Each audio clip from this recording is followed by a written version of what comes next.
നിത്യം ഹിതാഹാര വിഹാരസേവി സമീക്ഷകാരി വിഷയേഷ്വസക്ത ദാതാസമ സത്യപര ക്ഷമാവാനാപ്തോപസേവീച്ച ഭവത്യരോഗ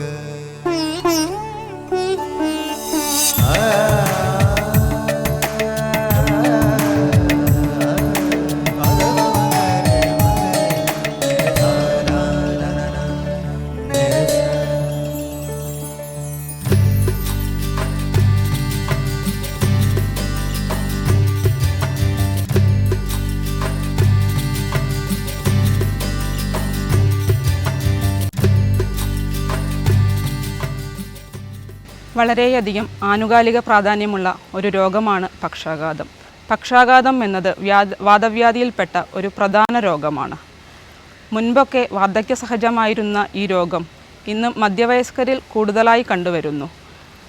ജനന സമയത്തുള്ള ചില തകരാറുകൾ മൂലം കുട്ടികളിലും ഈ രോഗം കാണുന്നുണ്ട്.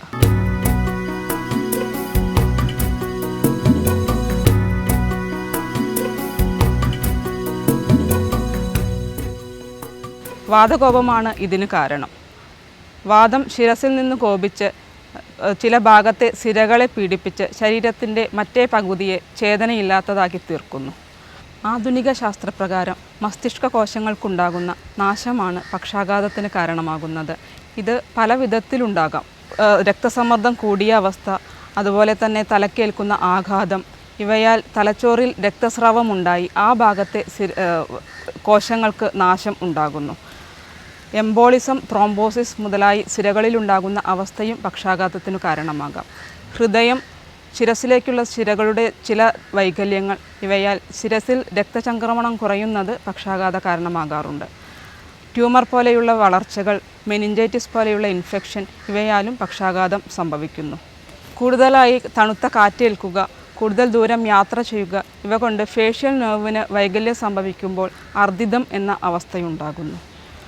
പക്ഷാഘാതത്തിൽ ശരീരത്തിൻ്റെ ഒരു ഭാഗത്തെ ചലനശേഷി പൂർണ്ണമായോ ഭാഗികമായോ നഷ്ടപ്പെടുന്നു. ആ ഭാഗത്തിന് തരിപ്പ്, സ്തംഭനം, വേദന, പിടുത്തം മുതലായവ തോന്നുന്നു. ചില രോഗികളിൽ സംസാരിക്കാൻ ബുദ്ധിമുട്ട്, ഓർമ്മയ്ക്കും ബുദ്ധിശക്തിയും ചെറിയ തകരാറ് ഇവയും ഉണ്ടാകുന്നു. അർദ്ദിതത്തിലാകട്ടെ മുഖത്തിൻ്റെ ഒരു ഭാഗത്തെ പേശികൾക്ക് ബലക്ഷയം സംഭവിക്കുന്നു. ആ ഭാഗത്തെ കണ്ണ് ശരിക്കടയാതിരിക്കുക, സംസാരിക്കാൻ ബുദ്ധിമുട്ട്, ചെവി കേൾക്കാതിരിക്കുക, ചുണ്ട് ഒരു വശത്തേക്ക് ഓടിപ്പോവുക, ഭക്ഷണം ചവയ്ക്കാൻ വിഷമം, ഇവയെല്ലാം കാണപ്പെടുന്നു. പക്ഷാഘാതത്തിലും അർദ്ദിതത്തിലും സ്നേഹനം, സ്വേദനം, മൃദുവിരേചനം, സ്നേഹകഷായ വസ്തികൾ, നസ്യം, മൂർധതൈലം ഇവയാണ് പക്ഷാഘാതത്തിന് ആയുർവേദത്തിൽ വിധിച്ചിരിക്കുന്ന ചികിത്സകൾ.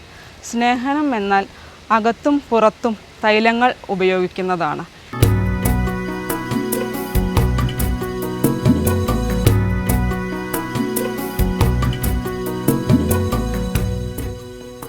പച്ചക്കിഴി, നവരക്കിഴി, പൊടിക്കിഴി മുതലായവ ശരീരഭാഗങ്ങളിലെ സ്തംഭനം, വേദന, നീര് ഇവ കുറയ്ക്കാൻ സഹായിക്കുന്നു.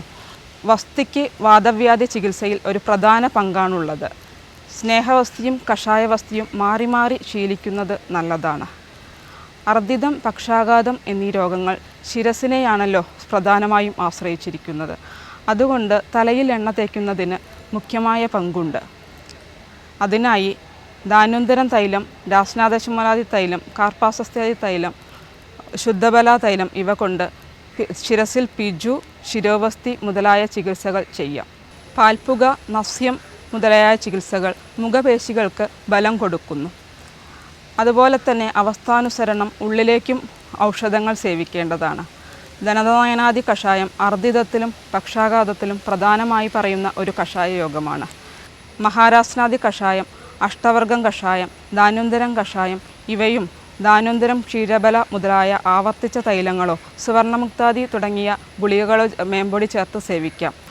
ധാരാളം ചൂർണങ്ങളും ഗുളികകളും ഘൃതങ്ങളും പക്ഷാഘാതത്തിൽ വിധിച്ചിരിക്കുന്നു. പക്ഷാഘാത ചികിത്സയിൽ ഔഷധ സേവ പോലെ തന്നെ ആഹാരവിഹാരങ്ങൾക്കും പ്രത്യേകമായ പങ്കുണ്ട്. ലഘുവും ഉഷ്ണവും ദഹിക്കാൻ വിഷമവുമുള്ളതുമായ ആഹാരം യഥാകാലങ്ങളിൽ ഉപയോഗിക്കണം. കുടിക്കാൻ ചുക്ക്, മല്ലി ഇവയിട്ട് തിളപ്പിച്ച വെള്ളം ഉപയോഗിക്കുന്നത് നല്ലതാണ്.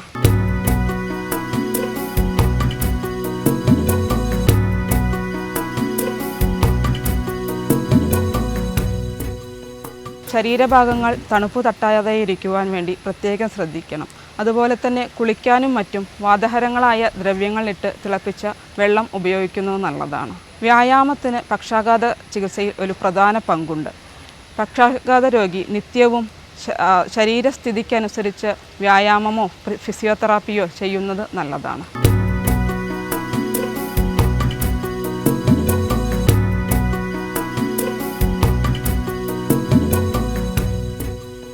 മാനസിക സമ്മർദ്ദങ്ങൾ ശരീരത്തെ ബാധിക്കാതിരിക്കുവാൻ വേണ്ടി ദിവസവും യോഗ, മെഡിറ്റേഷൻ മുതലായവ ശീലിക്കുന്നത് നല്ലതാണ്. പകലുറക്കം, രാത്രിയിൽ ഉറക്കമൊഴിക്കുക ഇവയും ഒഴിവാക്കണം. ചിട്ടയായ ജീവിതചര്യ ശീലിച്ചാൽ പക്ഷാഘാതം പോലെയുള്ള രോഗങ്ങളെ ഒരു പരിധിവരെ തടയാനാകും.